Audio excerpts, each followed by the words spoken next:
내가 보니 주께서 제단 곁에 서서 이르시되 기둥머리를 쳐서 문지방이 움직이게 하며 그것으로 부서져서 무리의 머리에 떨어지게 하라. 내가 그 남은 자를 칼로 죽이리니 그 중에서 한 사람도 도망하지 못하며 그 중에서 한 사람도 피하지 못하리라. 그들이 파고 수울로 들어갈지라도 내 손이 거기에서 붙잡아 낼 것이요 하늘로 올라갈지라도 내가 거기에서 붙잡아 내릴 것이며 갈멜산 꼭대기에 숨을지라도 내가 거기에서 찾아낼 것이요 내 눈을 피하여 바다 밑에 숨을지라도 내가 거기에서 뱀을 명령하여 물게 할 것이요 그 원수 앞에 사로잡혀 갈지라도 내가 거기에서 칼을 명령하여 죽이게 할 것이라. 내가 그들에게 주목하여 화를 내리고 복을 내리지 아니하리라 하시니라. 주 만군의 여호와는 땅을 만져 높게 하사 거기 거주하는 자가 애통하게 하시며 그 온 땅이 강에 넘친 같이 솟아오르며 애국 강같이 낮아지게 하시는 이요. 그의 궁전을 하늘에 세우시며 그 궁창의 기초를 땅에 두시며 바닷물을 불러 지면에 쏟으시는 이는 그 이름은 여호와시니라. 여호와의 말씀이니라. 이스라엘 자손들아 너희는 내게 구수족속 같지 아니하냐. 내가 이스라엘을 애굽 땅에서 블레셋 사람을 갑돌에서 아람 사람을 기르에서 올라오게 하지 아니하였느냐.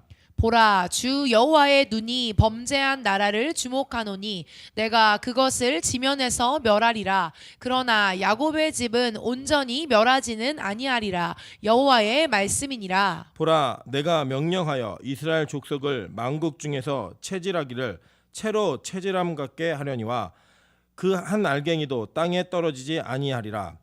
내 백성 중에서 말하기를 화가 우리에게 미치지 아니하며 이르지 아니하리라 하는 모든 죄인은 칼에 죽으리라. 아멘. 네, 우리 주변에 있는 분들에게 이렇게 인사하도록 하겠습니다. 당신 때문에 살맛이 납니다. 네, 예배하고 있는 공동체가 있다는 것 때문에 살맛이 나는 것 같습니다.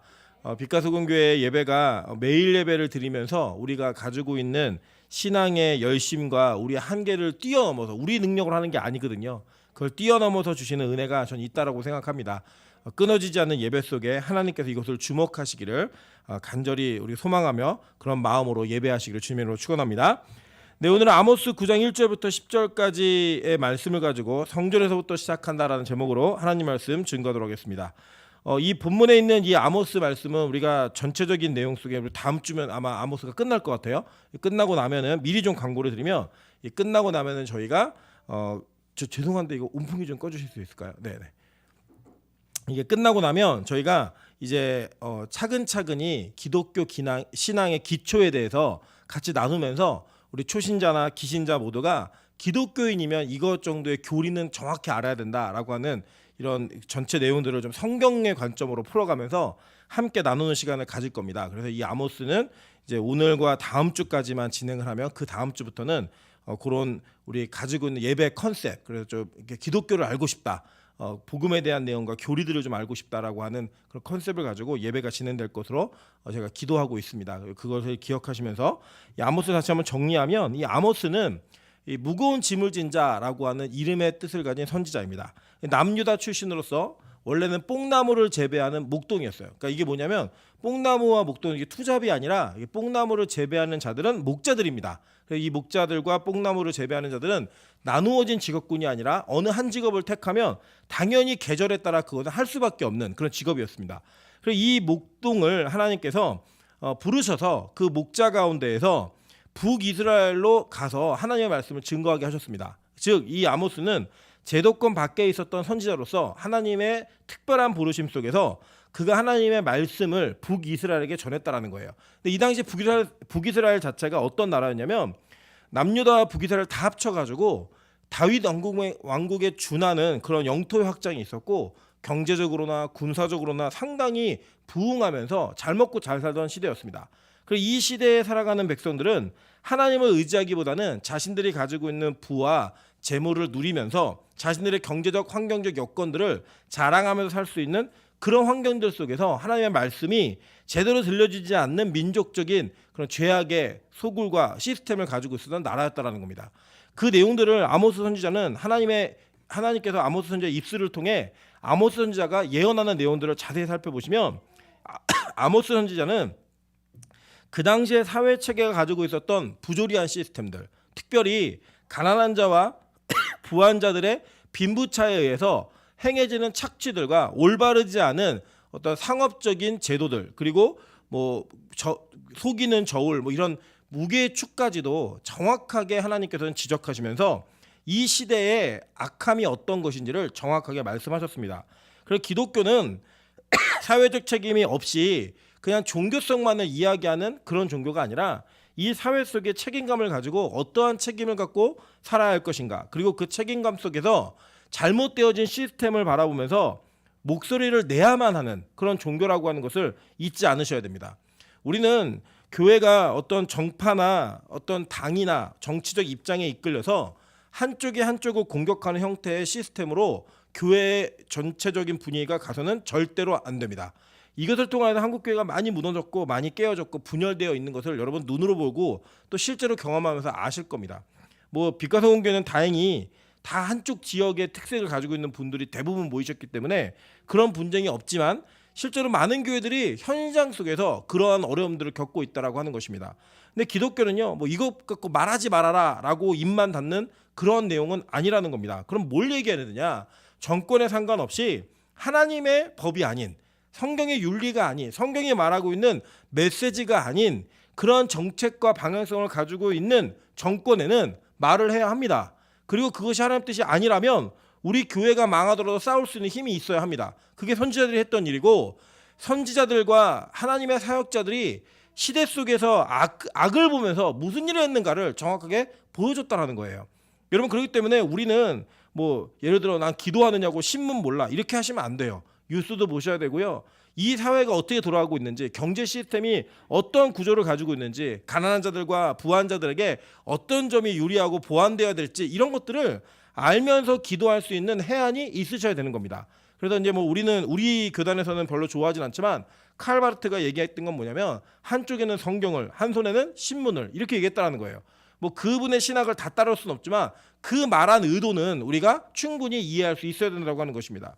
그런 가운데서 이 아모스가 지적했던 많은 죄악의 문제들을 아모스를 통해서 하나님은 환상을 보여주십니다. 그리고 그 환상의 내용들이 뭐였냐면, 우리 7장부터 보시면 메뚜기의 환상, 불의 환상, 그리고 다림줄의 환상을 보여주셨고, 그 여름 실과 한 광주리의 환상을 보면서 하나님께서 반드시 심판하실 것이고, 그 심판이 유보됐지만 계속 참는 게 아니라 결국에 그 다림줄이 내려지면 그 심판은 반드시 이루어진다는 거예요. 여러분, 제가 한국교회가 위기라고 하는 그 이야기를 제가 대학생 때부터 들었습니다. 한국교회는 실질적으로 1992년도를 기점으로 교인 전체 숫자가 줄기 시작했습니다. 물론 모든 것이 숫자로 대변되는 것은 아니지만 그 숫자가 줄었다라고 하는 것은 무엇을 이야기하냐면, 복음을 듣고 하나님께 예배하는 자들, 즉 교회에 등록하는 사람들보다 교회에서 예배를 드리다가 빠져나가는 사람들이 더 많아지기 시작했다는 거예요.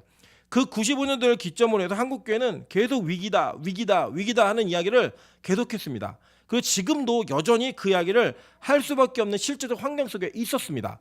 그러나 한국교회는 너무 죄송하지만, 이렇게 말씀드리면 너무 외람되지만 정신 차리지 않았습니다. 저를 포함해서 우리 모두가 그냥 괜찮겠지 일부 대형 교회들을 중심으로 아직 자기 교회가 잘 되고 있으니까, 그 교회가 망하고 있지 않으니까 저변에서부터 무너지는 것들에 대해서 별로 그렇게 귀 기울이지 않았습니다. 근데 이제서야 코로나를 지나면서 한국교회가 위기라고 하는 소리에 한 목소리를 모으고 대안을 마련하기 위한 이런 움직임들을 보이고 있지만, 여전히 그 가운데서도 우리는 하나님의 뜻을 어디에다 두고 하나님의 뜻이 어디에 있는지를 찾는 것이 아니라 교회가 어떻게 경제적인, 재정적, 운영적인 내용들을 유지할 수 있을 것인가, 숫자를 유지할 수 있을 것인가에 집중되어 있다는 거예요. 하나님이요, 저는요, 한국교회를 반드시 한 번은 무너뜨릴 거라고 생각합니다.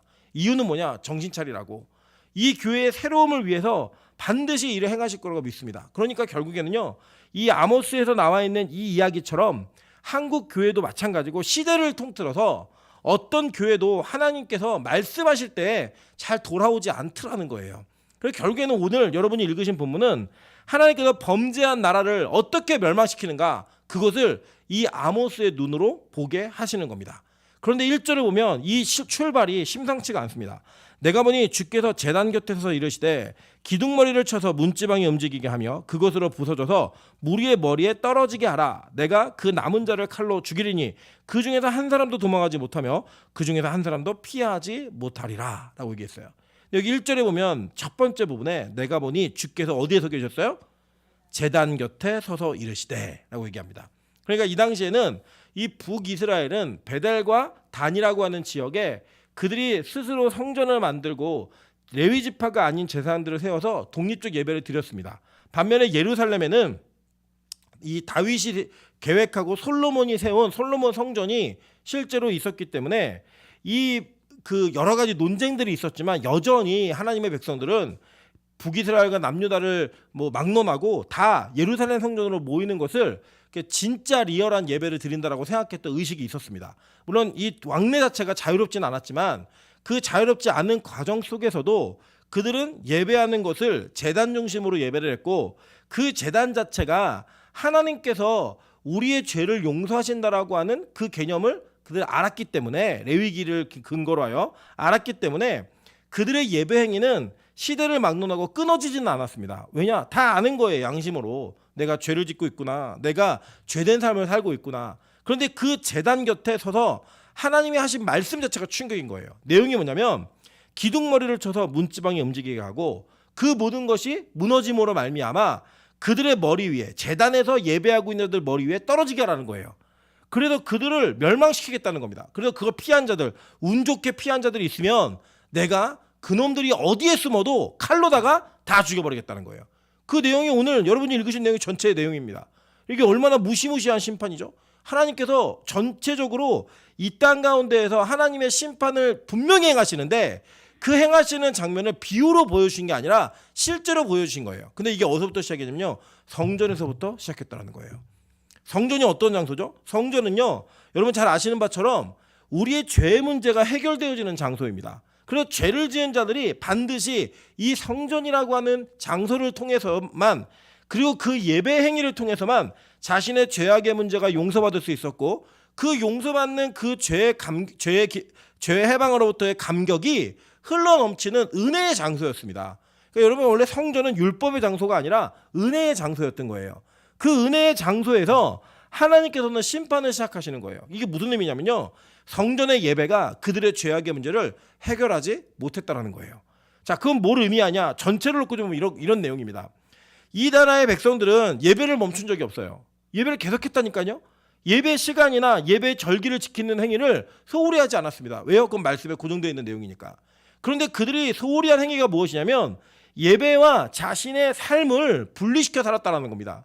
그러니까 제단에서 예배드리는 행위는 계속했는데 그 삶이 자기 현장으로 들어갔을 땐 가난한 자들을 착취하고 그들을 압제하며 자신들의 유익을 위해서는 인신매매나 가난하거나 약한 자들을 함부로 압제하거나 그들 위해 군림하는 것을 주저하지 않았다라는 거예요. 그리고 그것을 부러워하고 그것을 소망하고 그것에 달려갔다라는 겁니다. 그게 누가 한 행동이겠어요?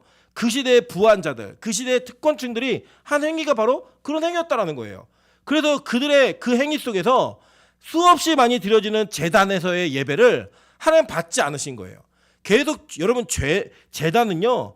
죄를 지라고 있는 게 아니에요. 죄의 문제를 해결하는 그곳으로서 있는 것이 우리의 죄성이 적극화되기 위해서 더 적극적으로 죄를 지어도 된다. 해결의 방식이 있으니까 방법이 있으니까 그걸 해도 된다라는 그 내용은 아닌 겁니다. 옛날에 제가 이제 슬기로운 의사생활이라는 드라마를 되게 재밌게 본 기억이 있습니다. 거기에 어떤 한 장면이 나오냐면 어떤 아버지가 이 그 간을 이식을 받은 이후에 또 문제가 생겨서 이식을 받아 또 온 거예요. 이 환자에게 의사가 막 화를 냅니다. 내용이 뭐냐면 첫째 딸과 둘째 딸이 이미 아버지에게 간을 이식해 준 거예요. 그럼에도 불구하고 이 아버지가 또 음주를 해서 그 간을 망가뜨리고 다시 그 간에 대한 내용이 안 좋아져서 이 병원에 진료를 받으러 온 겁니다. 그러니까 의사가 막 화를 내는 거예요. 뭐라고 하냐면 다시는 나한테 오지 말라고. 다른 사람한테 가는 건 모르겠지만 나한테 오지 말라고. 지금 이식을 해주는 딸의 생명을 갉아먹은 그 아버지에게 이 의사가 아주 호되게 호통을 치는 거예요. 여러분 그 아버지의 마음이 어떻겠습니까? 이 아버지 심리를 보면 이런 겁니다. 내가 지금 마시고 싶은 술을 마시고 내가 건강관리를 하지 않아도 나에게 간을 이식해줬던 첫째 딸이 있고 둘째 딸이 있고 그리고 그 다음에는 누군가가 또 그것을 해줄 거라고 믿으니까 그 술을 마시는 거예요. 그 행위를 끊어버리지 못하는 거예요. 자기가 죽고 있음에도 불구하고. 여러분 그러면서 그 사람을 보면서 그 드라마를 보면서 그것이 바로 저는 지금 우리가 예배를 대하고 있는 태도라고 생각했습니다. 우리가 예배드리면 죄의 문제가 해결되니까 내가 기도하면 용서해 주시니까 그러니까 언제든지 또 죄를 지어도 되겠구나. 언제든지 죄의 문제를 함부로 다뤄도 되겠구나 라고 하는 태도가 있다면 그것을 은혜를 모르는 자들이 그렇게 하는 것입니다. 그래서 그 아버지를 호되게 혼내는 장면 속에 저는 우리가 하나님 앞에 혼나야 되는 장면이 바로 그 장면이 아닌가? 이렇게 생각한 거예요.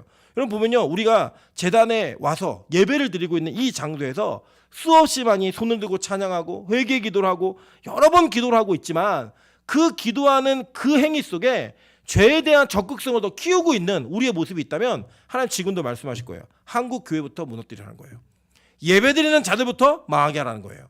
그 예배는 안 받으시겠다는 거예요. 그 예배는 소용이 없는 예배라는 거예요. 근데 얼마나 많은 목사, 장로, 권사, 집사 이런 교육자들을 중심으로 한 중직자들을 중심으로 한 죄의 행위가 수없이 많았겠습니까? 여러분 실제로 그런 행위도 있다니까요. 제가 실제로 들은 건 그 자기가 어떤 구두 그 파는 가게에서 일하고 있는데 장로님이 자기 사장님이래요. 그 열심히 11조도 하고 예배도 잘 드리는데 직원들은 주일날 나와서 일하고 얘기하는 거예요. 이게 말이 됩니까? 근데 그런 행위를 우리가 했다라는 거예요. 그런 모습으로 살아온 삶의 흔적들이 교회에서 예배드리는 사람들 중심으로 나타나는 것을 하나님은 이제는 더 두고 보지 못하겠다라는 거예요. 그래서 말씀하신 게 뭐냐? 너희들 다 내가 멸절시켜버리겠다. 죽여버리겠다. 이거예요. 그래서 그 심판이 시작되는 건데 이 제단이 북이스라엘 제단이냐 남유다의 제단이냐 이거 상관없어요. 왜냐? 죄는요 닮아요. 그리고 실제로 열왕기 상하와 역대 상하는 비슷한 스토리가 쓰여져 있습니다. 쓰여져 있는데 이 비슷한 스토리의 내용이 뭐냐면 북이스라엘이 죄를 지었더니 남유다가 그 북이스라엘을 닮아서 같은 죄를 지었다는 거예요. 결론은 뭐냐? 북이스라엘도 망하고 남유다도 망하는 거예요. 여러분 지금 한국에 놀라운 부흥의 역사가 어디서 일어났는지 아십니까? 평양이에요. 평양. 1907년에 평양 대부흥운동. 이거 뭐 다 들어보셨잖아요. 그죠? 그 부흥운동의 스토리를 읽어보시면요. 어마어마한 역사가 한국교회에 있었다는 거예요. 그런데 그 역사에 뭐 동방의 예루살렘이라고 여겨질 만큼 그런 능력 있는 역사가 나타났는데 그 역사의 등불을 꺼먹었던 그 은혜의 등불을 꺼뜨렸던 북한이 지금 어떻게 됐죠? 결국에는 공산화였고 저는 어려움과 고통을 당하고 있잖아요. 이게 한국교회에 없을 것 같습니까? 한국교회에 이런 일이 안 벌어질 것 같습니까? 저는 새로운 시대에 핍박이 다가오고 있다고 생각합니다. 지금 여러분 여러분이 생각하시는 것보다 훨씬 더 큰 파급력이 이 나는 신이다라는 다큐멘터리로 시작되어서 어마어마하게 번지고 있습니다. 심지어는 요 근래에 검찰청장이 그 JMS 정명석을 그냥 죗값을 치르게 하겠다. 그냥 넘어가지 않겠다라고 공식적으로 선언을 했고요. 그렇게 이 이단에 대한 공격이 시작될 거라고 생각하고 있는 한국 교인들은 너무나 순진한 교인들입니다. 왠지 아십니까? 그들이 행한 모든 일들이 교회와 흡사한 행동을 한 거예요. 그래서 그 후속으로 지금 교회가 상식적이지 않은 교회에 대한 비리와 폭로가 연일 기사에 계속 올라오고 있어요. 그러면서 그 뒤에 막 다른 내용이 그거예요. 사이비와 기독교가 뭐가 달라? 뭐 똑같아. 같은 거다. 뭐 별반 차이 없다. 뭐 이런 내용들로 도배가 되고 있어요. 도배가. 그래서 제가 되게 고민이 있습니다. 우리 교회를 좀 이렇게 적어도 이렇게 소개를 좀 해야 저희 지금 교단 마크도 없거든요. 교회에 지금 이 소개에. 그러니까 오늘도 제가 장순종 형제네 가게에 신방을 다녀왔는데 어머니가 통화집 목사님이세요. 통화집 목사님이신데 저희 교회 얘기를 가서 막 했더니 그 교회 이단 아니냐고. 그러니까 이유는 이제 목사님 설교가 너무 디테일하게 막 이렇게 잘 가르쳐준다 이런 얘기하면서 매일 예배 드린다고 막 이렇게 했더니 이단 같다고. 그래서 아니라고 합동측 목사라고 얘기했더니 그럼 됐다고 이게 얘기했다라는 거예요. 그러니까 이제 그게 이제 교단의 어떤 표시가 있는 장점이거든요. 그래서 아무래도 우리가 이제 새롭게 여기 좀 꾸미면서 이제 우리 교단이 합동측 교단이고 우리 교회가 합동측에 소속된 건강한 교회라고 하는 걸 좀 알려줘야 될 필요성은 있지 않을까 이 정도에 고민하고 있습니다. 그럼에도 불구하고 세상의 인식은 뭐 만민중앙교회나 JMS나 합동이나 별로 다르지 않다라는 거예요. 그래서 아마 제가 볼 때는 새신자를 전도하고 새로운 사람들에게 복음을 전하는 행위 자체가 너무나 어려운 시대가 이제 도래했다라고 보여집니다. 여러분 근데 여기까지 올 때까지 교회가 정말 잘했는데 정말 진짜 예배를 드리고 진짜 하나님께 온전한 예배를 드렸는데 이런 사태가 되었을까요? 저는 절대로 그렇게 생각하지 않습니다. 한국 교회가요 정말로 망할 짓 많이 했고요. 한국 교회가 하나님이 원하시지 않는 일을 많이 했습니다. 경고가 없었을까요? 아니요, 있었잖아요. 수없이 많은 경고가 한국 교회 사인으로 주어졌고 현실로 드러났습니다. 우리 여기 장로님 권사님도 앉아 계시지만 예전에는요 주일학교 아이들이 넘쳐나던 곳이 교회였습니다. 그 교회가 많은 재정을 소비하는 게 뭐였냐면 애들 간식 사주고 애들 놀러 다니는 거, 그거에 정말 많은 재정을 소비했었어요. 근데 지금은요 쓰고 싶어도 그 쓸 수 있는 대상이 없는 교회들이 수없이 많이 있습니다. 저는 오늘도 그럼에도 불구하고 감사했던 거는 또 하나가 태어났어요. 우리 하민이가 태어났습니다. 안타까운 거는 여기 호별이가 막내 노릇을 얼마 하지 못하고 동생이 생겨버렸어요. 이제 우리 또 하민이도 얼마나 막내 노릇을 할지 모르겠지만 하나님께서는 이 교회에 어쨌든 영아들, 유아들을 채워주고 계세요. 그래서 아마 이 옆에 공간도 조금 있으면 이제 넘치는 공간이 돼서 뭔가 우리 안에 새로운 대안이 필요하지 않을까라는 생각이 또 저 안에는 또 이렇게 걱정으로 남아있고 기도 제목이 되었지만, 중요한 거는 이 전체를 보면 한국 교회는 이미 실패하고 있고요. 이미 망해가고 있습니다. 이제는 어쩌면 이게 지속되면 우리 여기 장로님 권사님도 돌아가셨을 때 관조차 들 수 없는 교회가 수없이 많이 나타날 거예요. 진짜 이게 너무나 힘든 상황이 지금 도래했습니다. 저는 하나님께서 이거 치신 거라고 생각해요. 하나님께서 한국교회에 수치와 모욕의 때를 허락하셨습니다. 그래서 이런 정말 어려운 일이 있음에도 불구하고 교회가 목소리조차 낼 수 없는 거예요. 여러분 JMS하고 우리가 다르다고 얘기해도 세상이 듣지 않는다니까요. 그 뒤에 수없이 많은 JMS와 비슷한 목회자들의 범죄가 같이 후속기도로 올라오고요. 그리고 뭐 만민중앙교회와 비슷한 교회의 분위기가 한국교회를 고발하는 그런 기사들로 도배가 되고 있습니다. 여러분 이걸 그냥 보시면 안 돼요. 이거 뭐냐면 기자들은 클릭수로 먹고 삽니다. 클릭수로 먹고 살아요. 그러니까 어떤 기사를 자극적으로 쓰면 자기의 기사가 사람들에게 많이 읽혀질지를 알아요. 근데 지금 그들의 타겟이 뭐냐? 교회인 거예요. 교회. 그러면 이거를 기자들을 욕할 게 아니라 세상은 다 그래요. 세상은요. 여러분이 화장실 간 얘기가 사람들의 조회수를 채울 수 있는 그게 도배가 될 거예요. 그냥 관심이 있는 것을 열어주는 건데 비판적으로 그리고 비난하는 논조의 기사가 자꾸 올라오는 거예요. 제공해 주는 거예요. 욕해. 우리가 먹거리를 줄 테니까 마음껏 욕해. 마음껏 욕해. 그런데 그게 가장 공감대를 형성하는 대상이 누구냐? 교회인 거예요. 여러분 이게 하나님의 심판이라고 생각하지 않으십니까? 저는 심판이라고 생각합니다. 우리가 이제 예배조차도 마음대로 드릴 수 없는, 심지어는 매일 예배를 드리는 것 자체가 이단이라고 공격받는, 아마 설교도 마찬가지가 될 거예요. 새하늘과 새 땅, 천국과 영생 이런 이야기를 하는 것 자체가 이제는 이단스러운 교회가 되는 그런 분위기로 한국 교회가 수없이 많은 고통을 고난을 당하게 될 겁니다. 전 이거 진짜인 것 같아요. 그때 여러분 이게 우리가 이게 참 그 몇몇 사람이 미꾸라지가 뭐 개울을 전체 흐리게 한다? 절대 그렇지 않습니다. 우리가 그 요소가 있었다니까요. 우리에게 그 잘못된 행위가 있었다라는 거예요. 기독교인데 별로 안 달랐던 거예요. 목사인데 안 달랐고 장로 권사인데 큰 의미가 없었던 거예요. 그들이 눈에 볼 때는. 너 교회 다녀? 근데 무슨 의미가 있어? 너 똑같이 죄짓고 똑같이 범죄하고 똑같이 돈에 미쳐있고 똑같이 이 세상을 사랑하고 추구하고 그게 무슨 의미가 있어? 그러면서 주일날 예배드리면 너희들 구원받는다고 얘기하고, 이거 사람도 못 보지만 하나님도 못 보시겠다는 거예요. 하나님이요. 그래서 성전부터 치기 시작하시는 거예요. 어떻게 말씀하시나 볼게요. 2절 볼게요. 그들이 파고 스올로 들어갈지라도 내 손이 거기에서 붙잡아 낼 것이요 하늘로 올라갈지라도 내가 거기에서 붙잡아 내릴 것이며 갈매산 꼭대기에 숨을지라도 내가 거기에서 찾아낼 것이요 내 눈을 피하여 바다 밑에 숨을지라도 내가 거기에서 뱀을 명령하여 물게 할 것이요 그 원수 앞에 사로잡혀 갈지라도 내가 거기에서 칼을 명령하여 죽이게 할 것이라. 내가 그들에게 주목하여 화를 내리고 복을 내리지 아니하리라 하시니라 라고 얘기합니다. 제가 이 구절을 읽으면서 야 진짜 하나님이 화가 나셨구나 이걸 느낀 거예요. 왜 그러냐면 여러분 생각해 보세요. 보통은 저는 안 그랬는데 이렇게 어머니나 아버지가 아이를 때리면 그 때리는 손에 이 여유를 두기 위해서 두 가지를 하세요. 하나는 뭐냐, 거기서 매 갖고 와. 갖고 오는 동안 화를 식히는. 그리고 때리다가도 그 때리는 속에서 애가 맞거나 뭐 이러거나 막 피하거나 그러다가 이렇게 잘못 맞으면 막 이렇게 고통을 더 호소할 때가 있고 심지어 도망갈 때가 있어요. 근데 이제 부모 입장에서는 그렇게 때리다가 도망가면 애가 도망가면 그래 도망가라 차라리 그래야 네가 덜 맞지. 근데 저는 이제 그 매를 맞고 버티는 스타일이에요. 내가 잘못 왔다고 생각하면 버티는 스타일인데 진짜 화가 난 상대는 어떤 일을 취하냐면요. 따라가요. 매를 들고. 하나 진짜 화나신 거예요. 이게 그냥 부모가 일반적으로 아이를 훈육해야겠다라는 수준에서 체벌을 하기 시작하면 아이가 도망가거나 아파서 막 떼굴떼굴 구르면 맞고 왜 그런 애들 있잖아요. 막 으아 그러면서 막 더 아픈 척하고 이런 애들 있잖아요. 막 비비면서 그러면 손에 여지를 둡니다. 이제 그만해야겠다고. 그 정도 맞고 훈육해야지. 말로 하는 거예요. 근데 진짜 화가 나면 어떻게 하느냐? 끝까지 따라가는 거예요. 하나 그 얘기예요. 너 숨어봐. 내가 붙잡아가지고 내가 너 반드시 죽여버릴 거야.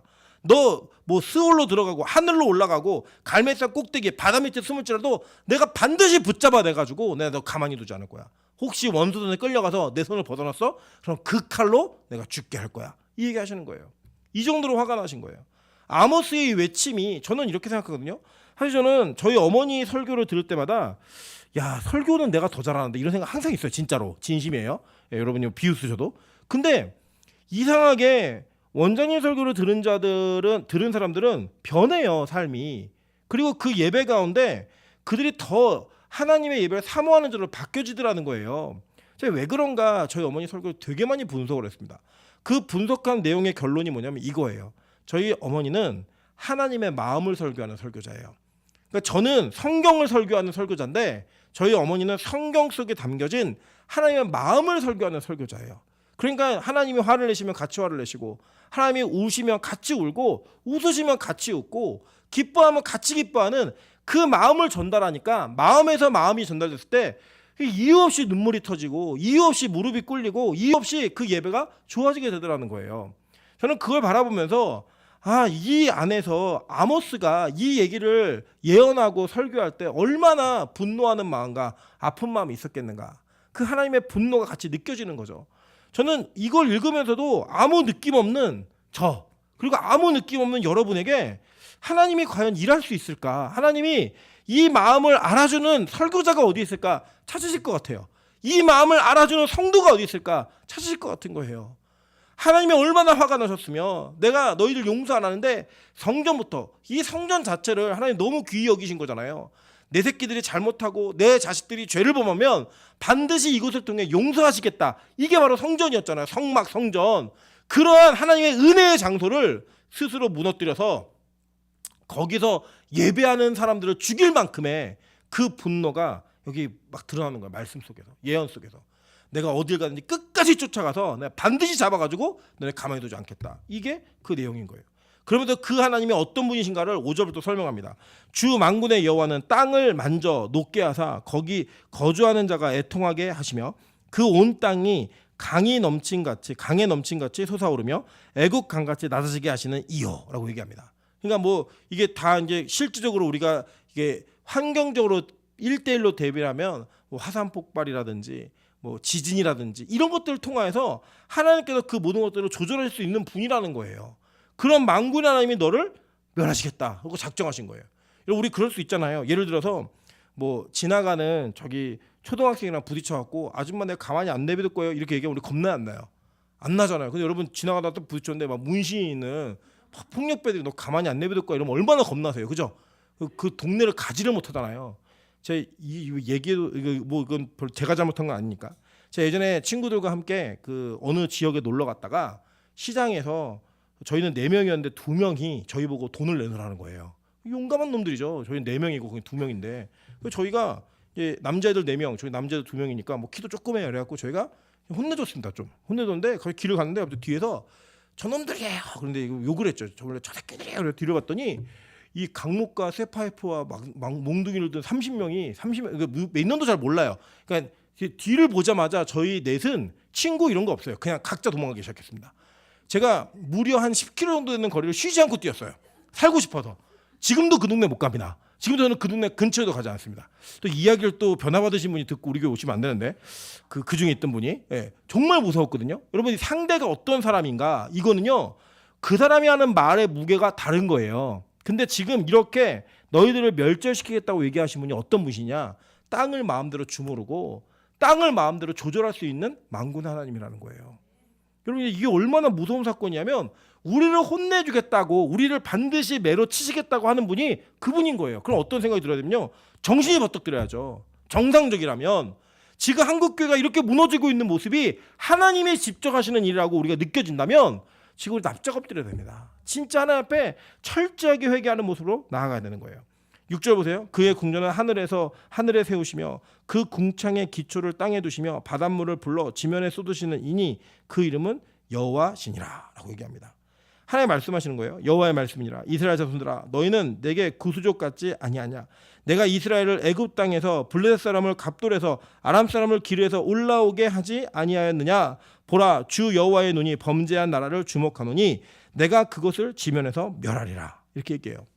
하나님이요 함께 이 땅에 모든 죄악을 짓고 있는 구수족속, 지금 구수족속은 지금 이 에티오피아 지역이거든요. 그 지역부터 시작해서 모든 이들을 다 멸절하겠다는 거예요. 그 하나님의 계획 가운데. 근데 여기에 소망이 있는 거예요. 여러분 기독교는요 겁을 주는 종교가 아닙니다. 가스라이팅하는 종교가 아니에요. 이번에도 보니까 막 그 이단들이 하는 주된 행위가 뭐냐면 너 이거 받아들이지 않으면 너 잘못되고 니네 집안도 잘못되고 너희가 다 망해 이런 얘기 한다는 거예요. 특별히 뭐 이 JMS 가정에서 자란 아이들은요 이게 지금 어마어마한 그 무게를 지니게 한다는 거예요. 네가 배교하면 너네 부모가 망할 거고 너네 부모의 삶이 다 잘못될 거고 이러니까 잘못된 걸 알아도 나오기 진짜 힘들다고 얘기하더라고요. 그래서 여러분 그러한 겁만을 주는 종교는 잘못된 종교입니다. 성경이요 이렇게 겁을 막 주는 것 같지만 성경은요 반드시 이 뒤에 하나님의 남은 자들과 소망을 이야기한다라는 거예요. 여러분 이 아모스 전체는요 우리 다음 주에 볼 우리 11절부터 마지막 15절까지가 전체 메시지의 하이라이트예요. 그건 뭐냐? 이스라엘의 회복을 이야기하는 내용입니다. 그 회복의 기미를 보여주시는데 어떤 기미를 보여주냐면 8절 뒷부분이에요. 그러나 야곱의 집은 온전히 멸하지는 아니하리라. 여호와의 말씀이니라 라고 얘기하는 거예요. 그러니까 하나님 너무 화가 나셔가지고 진짜 분노가 어떻게 할 수 없이 막 폭발하고 있는데 그 가운데서도 소망을 얘기하는 거예요. 그 가운데 너희들 다 망하지 않게 하겠다는 거예요. 근데 여기 보세요. 9절 보니까 보라 내가 명령하여 이스라엘 족속을 만국 중에서 체질하기를. 체로 한다는 거는 아시죠? 이렇게 그 골라낼 때 막 체질하는 거 있잖아요. 그 막 체질할 때 이렇게 체를 하는 것처럼 내가 그렇게 체질해서 이 중에 한 알갱이. 그러니까 하나님께서 남기기로 한 자는 한 사람도 이게 실수 없이 다 남기시겠다라는 거예요. 여러분 그 백성의 주인공 되시기를 주님으로 소망합니다.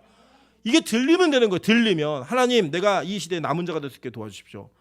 교회들이 예배를 줄여가고 예배를 자꾸 축소해 갈 때 이 교회는 반대로 예배를 늘려가고 있잖아요. 이 늘리는 예배를 이단이라고 공격받는 그런 잘못된 교회라고 공격받는 이런 지경이 됐다 할지라도 여러분 안에 이제는 그런 마음이 있잖아요. 매일 예배가 싫지만 이게 잘못된 건 아니다. 거기에 동의되시죠? 그래서 더 속상한 거 아니에요. 차라리 잘못됐다는 생각이 들면 안 나오기라도 하겠는데 이 불편한 거잖아요. 불편한 거. 막 웃으시는 분이 많네요. 저랑 같은 마음이십니다. 이게 정말 이제 제가 그러잖아요. 저는 하늘문에서 매일 예배 드리는 게 너무 싫어 도망간 사람인데 제가 이 짓을 하고 있어요. 미쳤어요. 제가. 와 부인할 수 없는 하나님의 은혜가 임하니까 우리는 뭐가 옳은지 그른지 다 알아요.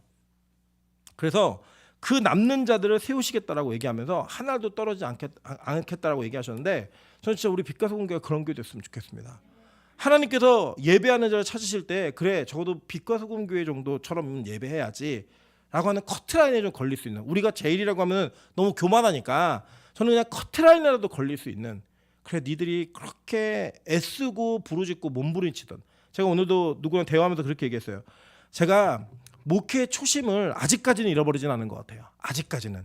근데 이제 조금 더 시간이 지나면 저도 그렇게 변할 수 있겠죠. 그러니까 저는 이게 정말로 좋은 목회자가 아니라 좋은 목회자가 되고 싶어서 몸부림을 치는 사람이에요. 저도 한계가 있으니까 저도 저를 알잖아요. 제 마음 가운데는 욕심과 이 부조리함과 모순과 잘못됨 다 알거든요. 우리 인간은 다 알아요. 우리 인간은 선한 사람 아무도 없어요. 그런데 그 가운데서 그렇게 되고 싶지 않아서 치는 몸부림을 멈추지 않는 게 바로 저는 이 예배라고 생각합니다. 저도 병들 것 같아요. 저 뭐 주중에 아무것도 안 하고 그냥 일주일 내내 그냥 남들처럼 그렇게 편하게 쉬고 예배 없애고 놀다가 주일날 한번 딱 하면은 잘하는 목사님들도 계세요. 저 그분들 다 잘못됐다고 얘기하는 거 아니에요. 목사들마다 다 차이가 있어요. 근데 저는 그렇게 하면 병들어요. 그래서 하나님이 저를 매일 예배로 하나님이 부르신 거예요. 그래서 저 때문에 여러분 손해보느냐? 아니에요. 우리 옆 사람에게 인사하겠습니다. 나도 똑같습니다. 예, 여러분도 매일 예배 안 드리면 뭐 하시겠어요? 집에서 분명히 죄 짓고 있을 저와 여러분을 하나님께서 그냥 니들은 매일 예배 안 드리면 죄 짓는 인간들이니까 빛가서 공교회 모여! 이렇게 모인 거예요. 아멘? 그래서 우리 쌍방이에요. 쌍방. 예, 서로에게 이게 서로가 살려고 모인 거예요. 서로가 살려고. 그래서 하나님이 이렇게 체질하시는 거예요. 체질하실 때 그래 적어도 니들 예배 드렸지. 저는 그 체질에 커트라인에 걸리는 우리가 되었으면 좋겠습니다. 이 커트라인에 걸려가지고 그래 그래도 이렇게 믿음으로 따진다면 비유하자면 믿음은 뭐 어떤 사이즈와 크기로 우리가 수치화시킬 수는 없는 거지만 저도 믿음이 체질 구멍보다 커야지 걸린다 그러면 막 이렇게 하나님이 이 세상을 놓고 체질하실 때 거기에 빛가수 공교에 걸렸으면 좋겠고요.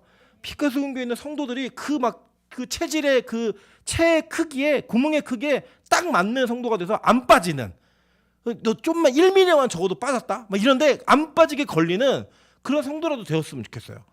그렇게라도 천국 가야죠. 그렇게라도 살아남아야죠. 그렇게라도 구원 받아야죠. 오늘 지금 그 얘기하는 거예요. 근데 여기 보세요. 뭐라고 했냐면 10절 보니까 내 백성 중에서 말하기를 화가 우리에게 미치지 아니하며 이르지 아니하리라 하는 모든 죄인은 칼에 죽으리라 라고 얘기해요. 잘 보니까요.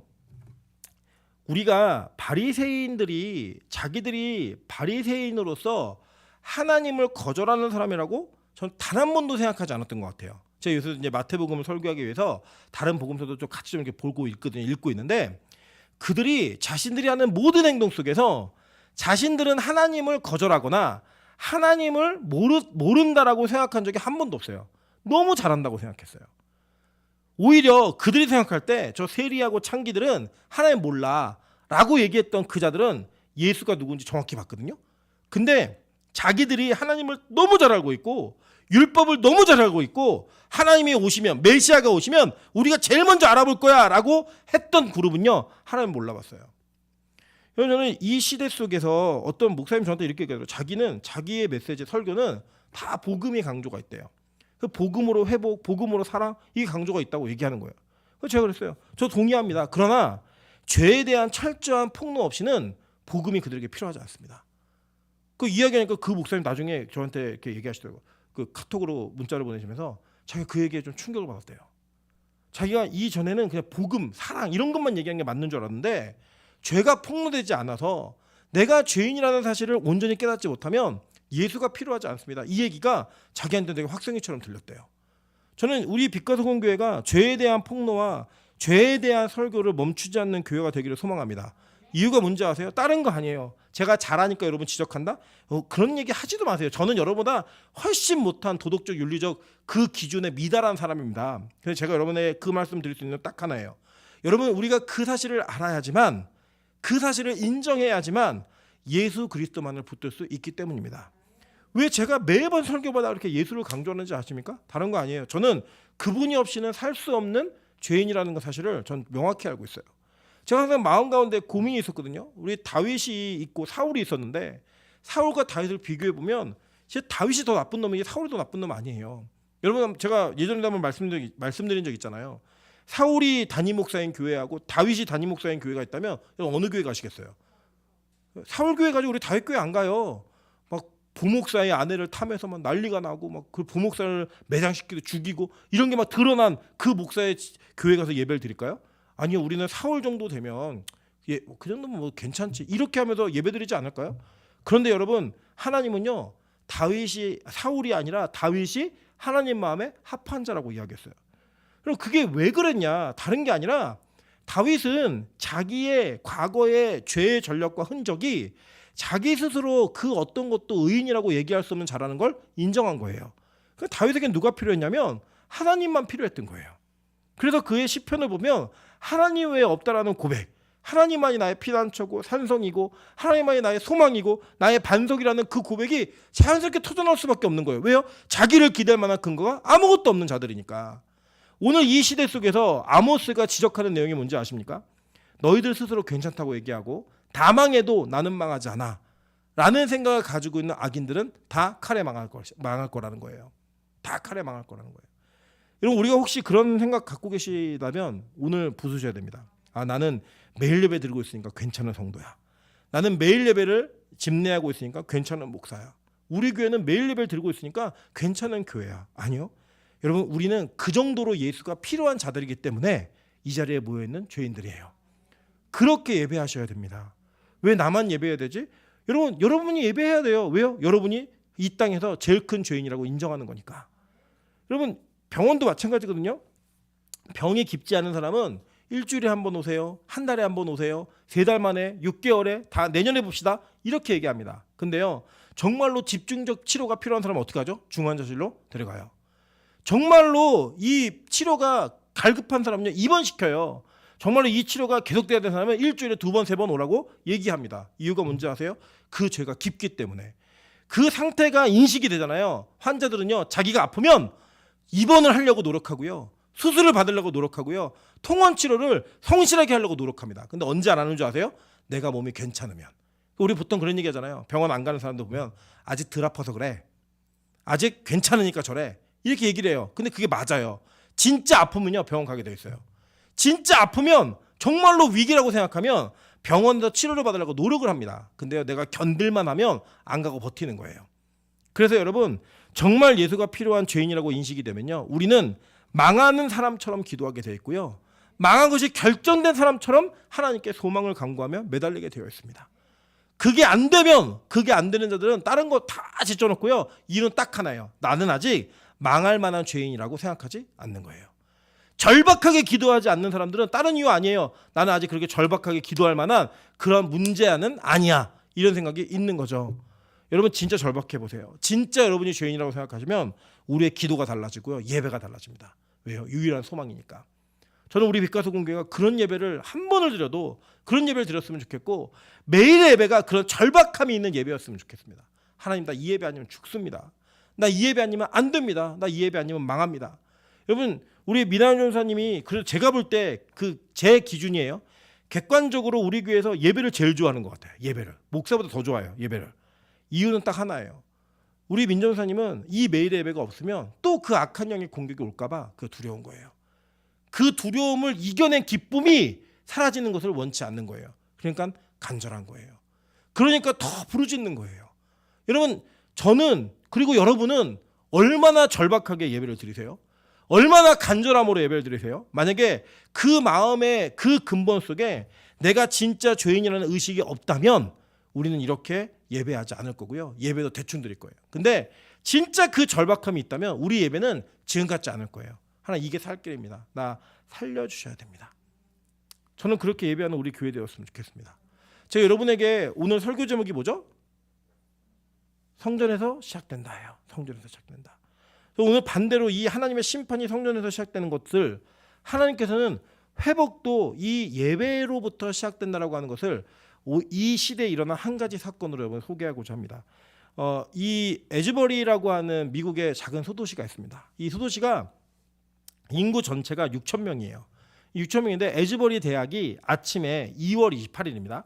2월 8일입니다. 2월 8일 날 에즈버리 대학에서 그냥 채플이 있어요. 그냥 미국 대학은 대부분 기독교 정신을 가진 대학은 채플이 있어요. 근데 그 채플에 젊은 목사님 한 분이 아주 평범한, 유명하지도 않은 목사님이, 지역사회 목사님이 아주 평범한 설교를 하고 학생들이 다 흩어졌습니다. 흩어졌는데 약 20명의 학생이 남아서 그곳에서 기도하기 시작했어요. 기도하는데 그 20명이 전체가 다 공통적으로 하나님께서 이곳을 계속 남아서 기도하라는 자기들의 사인을 받은 거예요. 그러면서 각자 20명이 모여서 그 자리에서 기도하기 시작했습니다. 그리고 그들이 받은 하나님의 임재를, 체험했던 하나님의 임재를 SNS를 올리기 시작했어요. 그래서 그 기숙사에 들어갔던 모든 학생들이 다 모이기 시작했습니다. 그래서 2월 28일부터 시작된 그 예배가 2월 8일에 시작된 그 예배가 2월 9일까지 학생들이 밤새도록 강당에 남아서 그냥 그 예배가 계속 이어졌어요. 그 이어졌고, 그것이 이제 이 지역 시민들이 그걸 들은 거예요. 그래서 50m 정도 떨어진 그 마을에 있는 주민들이 같이 와서 예배하기 시작했습니다.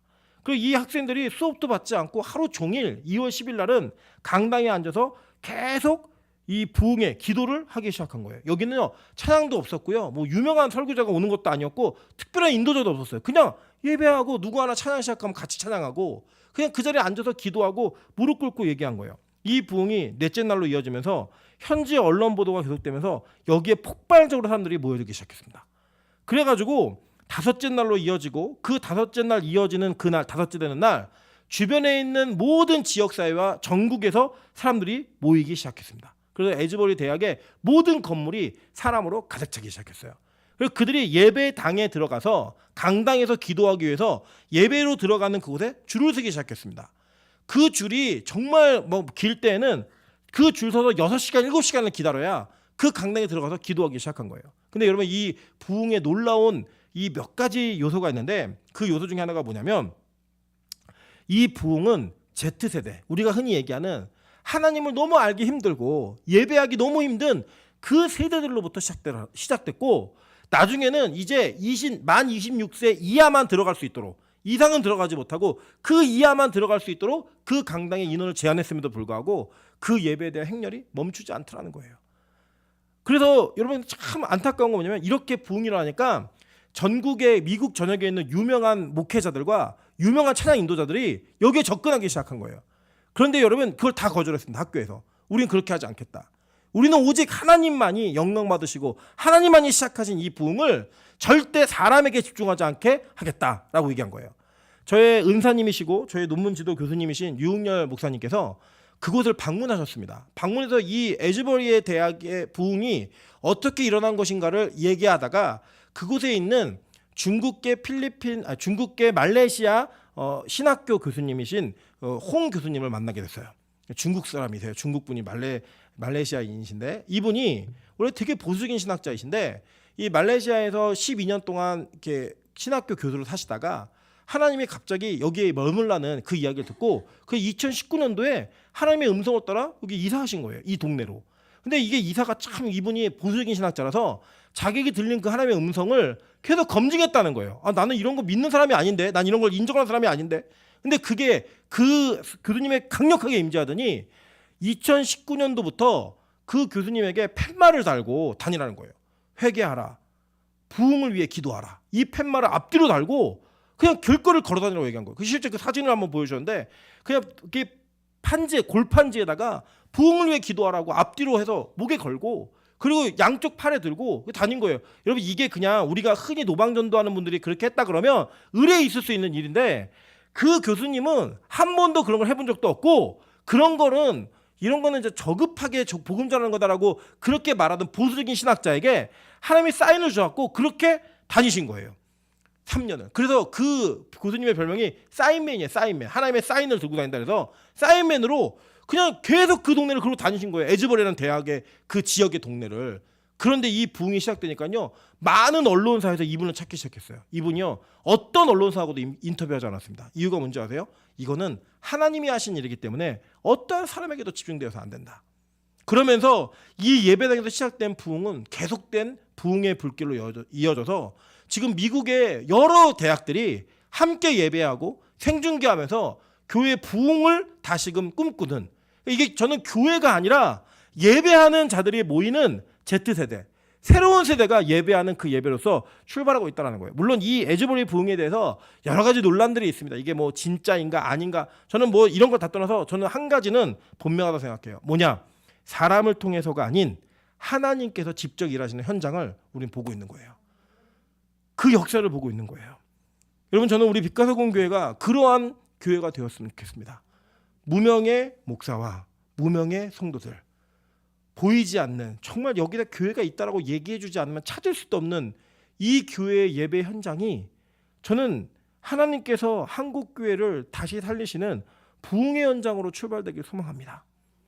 여러분의 삶 속에 일어나는 모든 사건들이 이 예배로부터 회복이 되어지지 않으면 여러분의 삶 속에 있는 사건들이 정말 부흥이라고 우리는 얘기할 수 없을 텐데 하나님께서 이 교회의 이 예배를 그렇게 사용하시길 정말 소망합니다. 성전에서 시작된 심판을 보면서 회복도 성전에서부터 시작돼야 된다면 하나님 우리가 예배하고 있는 이 교회에서 그리고 우리가 이렇게 모여있는 이 교회라는 공동체에서 하나님 그 부흥이 시작될 수 있게 좀 도와주십시오. 하나님 그렇게 예배하는 자들의 출발로 이 은혜가 있게 도와주십시오. 제가 오늘 순종 형제를 신방하면서 느꼈던 거는 순종 형제 이렇게 얘기하더라고요. 자기는 우리 교회 너무 좋대요. 너무 좋대요. 그래서 이제 뭐 자기가 여러 가지 뭐 가지고 있는 은사도 있지만 그냥 좋대요. 그러다 보니 그런 은사도 제가 다 그랬어요. 일단 예배자가 되라. 뭘 하려고 하지 말고 일단 예배자가 되라. 그러면 하나님께서 사용하실 거고 그게 되지 않으면 오히려 그 은사를 갖고 죄를 짓는 사람이 될 수 있으니 예배자가 되어라. 저는 그 예배자가 될 수 있는 그 은혜가 그 영광이 이 교회에 있기를 소망합니다. 여러분 진짜 이곳에서 나 목요일날 왔어 라고 하는 여러분의 숫자 난 무슨 요일날 오고 있어 이게 아니라 하나님 난 예배자입니다. 난 예배자가 되고 싶습니다.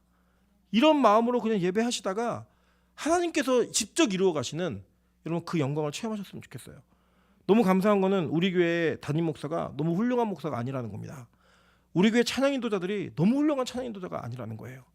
우리 교회 모든 예배자들이 너무 훌륭한 예배자가 아니라는 겁니다. 저는 그게 왜 다행이냐면 하나님께서 직접 일하셨다라고 말할 수 있는 가장 좋은 조건이기 때문입니다. 하나님만이 이것을 하신다라는 가장 좋은 우리의 명분이기 때문입니다. 여러분 그래서 여러분의 약함이 하나님의 강함으로 드러날 수 있도록 그리고 우리의 연약함과 부족함이 하나님의 능력으로 나타날 수 있도록 이 교회 예배를 위해 기도하시고 하나님 성전에서부터 시작된 심판을 성전으로부터 시작되는 부흥으로 바꿀 수 있는 교회가 우리 교회가 될 수 있게 해달라고 기도하며 나아가는 저 여러분 되시기를 주님의 이름으로 축원합니다. 같이 우리 찬양으로 기도하며 나아가겠습니다. 우리 예배자 찬양하겠습니다. 아무도 예배하지 않는 그곳에서 주를 예배하리라. 아무도 찬양하지 않는 그곳에서 나 주를 찬양하리라. 이 고백을 통하여서 하나님 이 시대 예배가 사라지고 있습니다. 이 시대에 정말 예배하는 자들이 사라지고 있을 때 하나님 진짜 예배하는 은혜가 그리고 그 영광이 나로부터 우리 교회로부터 시작될 수 있게 도와달라고